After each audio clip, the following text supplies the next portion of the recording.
मुंबईकरांनो, तुमच्या जीवाची किंमत 5 लाख रुपये ही वास्तविकता दाखवली आहे मनसेनं.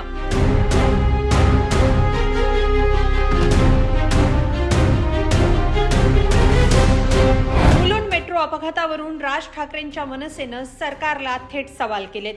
मुलुंडमध्ये मेट्रो मार्गिकेचा कठडा कोसळला आणि एका व्यक्तीचा बळी गेला. या अपघात प्रकरणावरून मनसेनं सरकारला काही सवाल केलेत. मुंबई पूर्व उपनगरातल्या मुलुंडमध्ये शनिवारी भीषण दुर्घटना घडली. मेट्रो मार्गिकेचं काम सुरू असताना स्लॅब कोसळल्यानं सुरक्षेचा प्रश्न निर्माण झालाय. मेट्रो मार्गिकेच्या कामामुळे रस्त्यावरच मृत्यूची टांगती तलवार असल्याचं बोललं जात आहे. आतापर्यंतचे अपघात, त्यावरून घातलेला चौकशीचा घाट यावर मनसेनं परखड सवाल केलेत. मनसेनं जी पोस्ट केली आहे त्यात काय म्हटलंय? राज्य सरकारनं मृतांच्या कुटुंबियांना 5 लाखांची मदत जाहीर केली आहे. त्यावर मनसेचा आक्षेप का आहे? मनसेनं कोणते सवाल केलेत? सविस्तर पाहूया या व्हिडिओतून. मनसेनं एक्स या अकाउंटवरून एक पोस्ट केली आहे. या पोस्टमध्ये काय म्हटलंय ते आपण पाहतोय. मुंबई मेट्रो 4 वडाळा ठाणे कासारवडवलीच्या मार्गिकेच्या कामाच्या दरम्यान 2.5 मेट्रिक टनाचा एक कठडा कोसळून एका प्रवाशाचा मृत्यू झाला. यावर सरकारनं मृताच्या कुटुंबियांना 5 लाखांची नुकसान भरपाई घोषित केली आणि याची चौकशी होईल असं सांगून नेहमीप्रमाणे जबाबदारी ढकलून दिली. मुळात एखाद्या व्यक्तीच्या आयुष्याचं मोल हे 5 लाख असं सरकार ठरवून स्वतःची जबाबदारी झटकू कसं शकतं?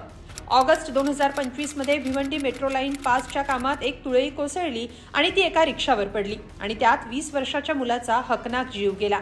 त्यावर सरकारनं चौकशी करू सांगितलं. काय चौकशी झाली? नोव्हेंबर मेट्रो 9च्या लाईनच्या कामात 42 वर्षांचा एक प्रोजेक्ट सुपरवायझर वरून कोसळला आणि मृत्युमुखी पडला. त्याची पण चौकशी होणार होती. त्याचं काय झालं?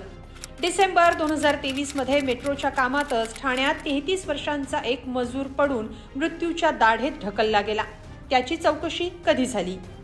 जानेवारी 2023 मध्ये पूर्व द्रुतगती मार्गावर 33 वर्षांची एक भंगार गोळा करणारी व्यक्ती मेट्रोची एक लोखंडी पट्टी अंगावर पडून चिरडली गेली आणि मृत्युमुखी पडली.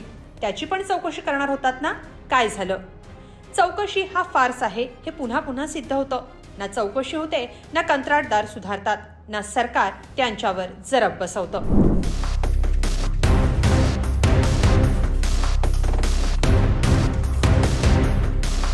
अशा कठोर शब्दात मनसेनं राज्य सरकारवर प्रहार केलेत. दरम्यान मुंबईचा विकास करायचा हे बोललं जातं, पण विकासाच्या या रस्त्यावर जाणारे बळी कसे रोखणार याबाबत सरकारकडून काय उत्तर मिळणार? अपघात झाल्यावर तुटपुंजी मदत मिळते, पण त्यानं कुटुंबाची आर्थिक गुजराण होणार का? खरंच एखाद्याच्या जीवाची किंमत इतकी कमी आहे का? हा प्रश्न आहे. मनसेच्या या सवालांवर राज्य सरकारकडून काय उत्तर येतं ते पाहावं लागेल. पण तुम्हाला काय वाटतं? कमेंटमध्ये नक्की लिहा आणि लोकमत.com ला सबस्क्राईब करा. धन्यवाद.